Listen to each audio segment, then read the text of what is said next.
Volvemos al radar con el director de la Comisión Colombiana de Juristas, Gustavo Gallón, que explica en entrevista con Beatriz Gómez por qué para él la decisión de la Corte Constitucional de declarar exequible la ley que da vía libre a la desmovilización de paramilitares rasos no es la mejor decisión, porque según él no hay cómo saber si los desmovilizados acogidos a la ley cometieron o no crímenes de lesa humanidad, porque no están obligados a autoincriminarse o incriminar a sus familias, y porque lo que declaren solo sería usado contra terceros, que se presume serían los financiadores de esos grupos irregulares, y no contra desmovilizados que no digan toda la verdad.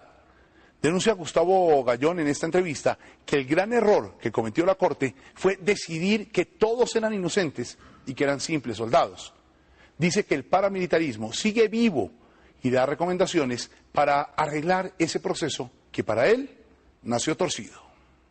Beatriz Gómez entra al radar.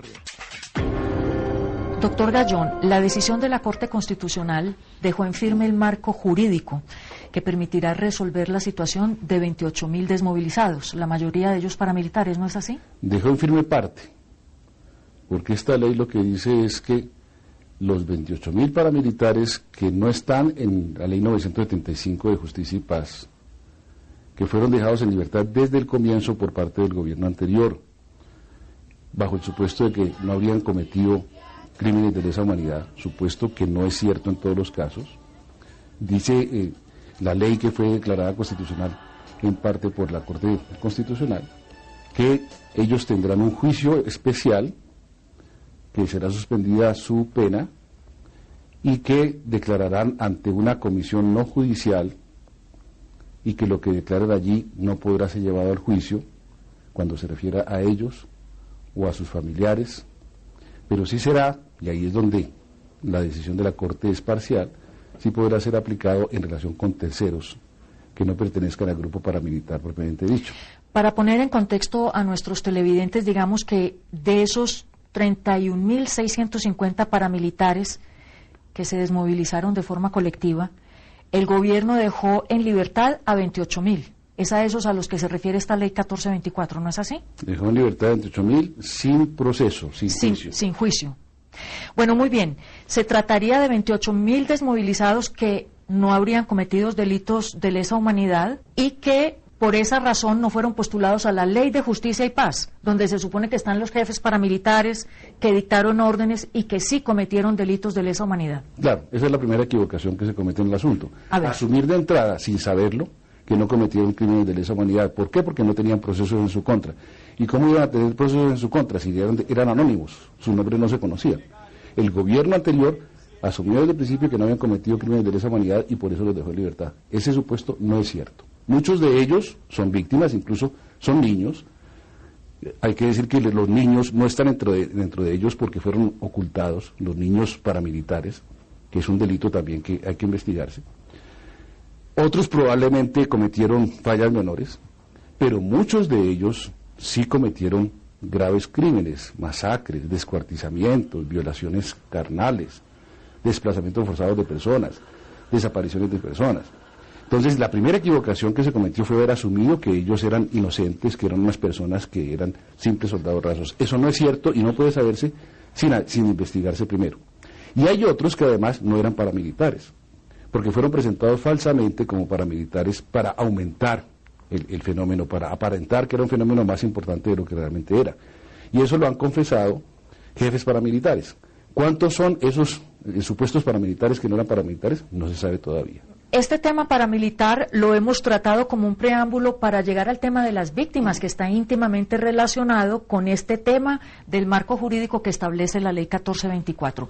En su opinión, y siendo ya las cosas como son en firme, ya está en firme esa ley, ¿cómo queda la situación del derecho de las víctimas a verdad, justicia y reparación con esta ley? Va a ser muy difícil, pero si el gobierno efectivamente se propone avanzar en ello, puede hacer algo. Va a ser muy difícil, ¿por qué?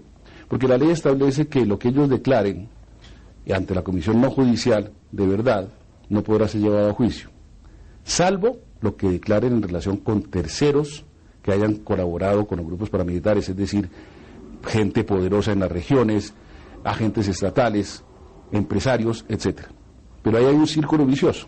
porque si no puede ser llevado a juicio en general, pero sí puede ser llevado en particular en contra de estas personas, va a ser difícil procesalmente hacerlo.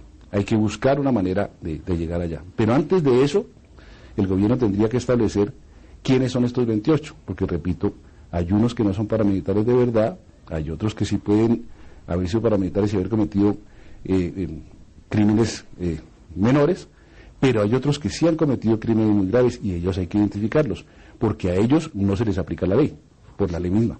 Ustedes, como demandantes de la exequibilidad de esta ley 1424, se oponían obviamente a ese parágrafo al párrafo segundo del artículo 4, que señala que la información que surge en el marco de los acuerdos de contribución a la verdad no podrá en ningún caso ser utilizada como prueba en un proceso judicial. Usted ya lo ha dicho, eso quedó en firme y ustedes están en contra de que eso se mantenga, ¿no? Parcialmente. Parcialmente, sí. Nos dio la razón porque en ningún caso quedó relativizado cuando la Corte dijo sí podrá ser aplicado en relación con terceros.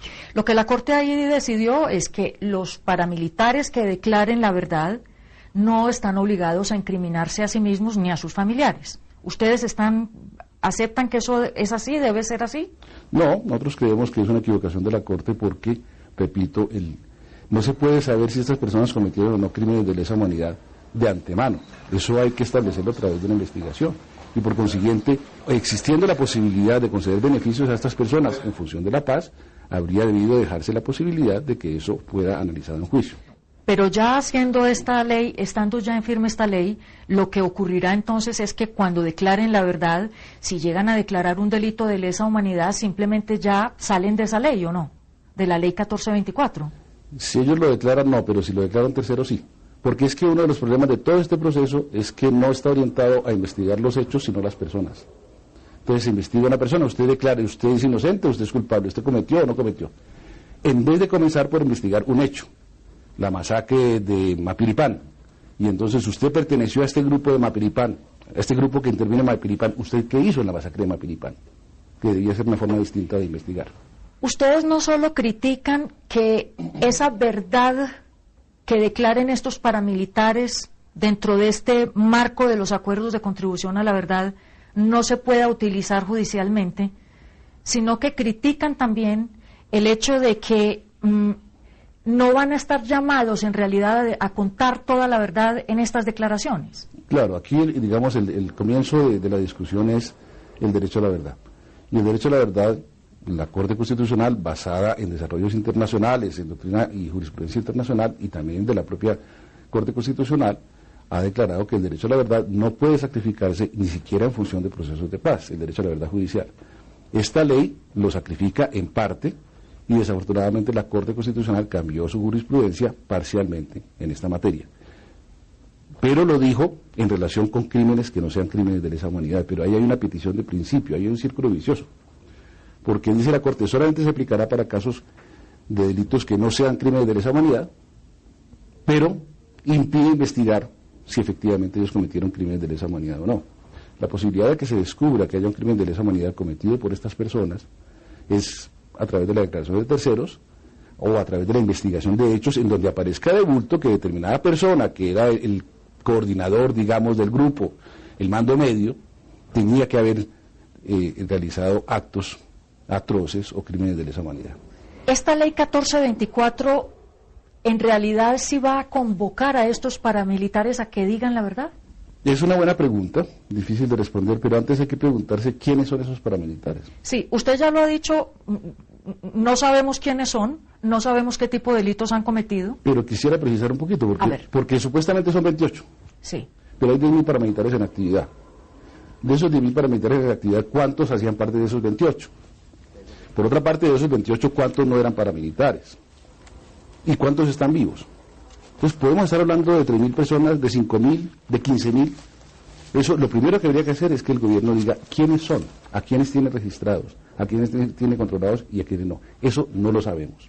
Y los medios de comunicación han confundido las cosas. Y unas veces hablan de 19.000, otras de 26.000, etc. Es que es un tema complicado. Pero lo complicó el gobierno desde el principio, justamente para desvanecer esto. Este fenómeno de los 28.000 paramilitares estuvo escondido durante mucho tiempo. ¿Por qué? Porque los reflectores se pusieron sobre otro fenómeno, el de otra ley, la ley 975. La de Justicia y Paz. A la que se le dio un nombre muy bonito, de Ley de Justicia y Paz, y se hizo creer que todo el mundo y todos los paramilitares estaban procesados por ella. Y resulta que no. Resulta que 28.000 estaban por fuera de ella.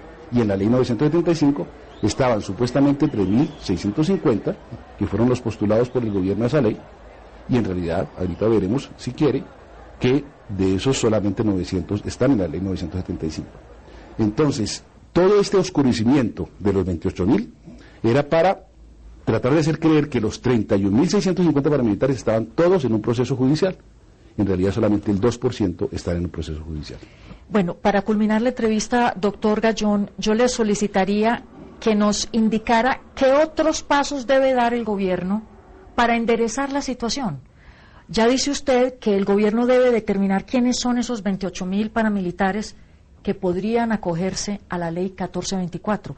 ¿Qué otra medida debería adoptar el gobierno para lograr encarrilar este proceso, que verdaderamente vayamos adelante, se conozca la verdad y las víctimas queden satisfechas? Lo primero es identificar, repito, quiénes son estas personas. Hay diversas categorías de personas, identificar cuáles están en la legalidad, cuáles están en la ilegalidad, cuáles no eran paramilitares, qué paramilitares faltan. Segundo, no limitarse solamente a estos 28.000. Hay los postulados a la ley 975, que fueron 3.650, y de ellos solamente 900 están compareciendo a la Fiscalía. Hay casi 3.000, 2.750, que no están compareciendo a la Fiscalía. ¿Dónde están? A ellos hay que capturarlos y hay que procesarlos, y ellos no están en la ley 1424. Y tercero, en la ley 1424, hacer el esfuerzo máximo para aclarar la verdad, y especialmente empezando por los terceros a los que se refiere la Corte, sobre los cuales se debe actuar. ¿Por qué? Porque el paramilitarismo sigue vivo gracias al hecho de que hay personas que no han sido perseguidas, que están en total libertad, que no están dentro de las listas de desmovilizados, que son personas poderosas en las regiones, bien sea particulares, empresarios, o bien sea agentes del Estado, de organismos de las Fuerzas Armadas, o simplemente de organismos civiles del Estado, que son los que aseguran la reproducción del paramilitarismo y son los que explican este mantenimiento de altos índices de violencia que trata de negarse, atribuyéndolos a unas organizaciones a los que se le cambió el nombre por parte del gobierno, llamándolas bandas criminales, BACRIM, que es algo anodino, insignificante, que en realidad encubre el fenómeno del paramilitarismo. Doctor Gustavo Gallón, de la Comisión Colombiana de Juristas, muchísimas gracias por estas precisiones y esperamos que verdaderamente contribuyan a que el proceso se encarrile y haya resultados, castigo para los que deben recibir castigo, satisfacción para las víctimas. Muchas gracias. Y reincorporación para los que deben reincorporarse también, porque el fenómeno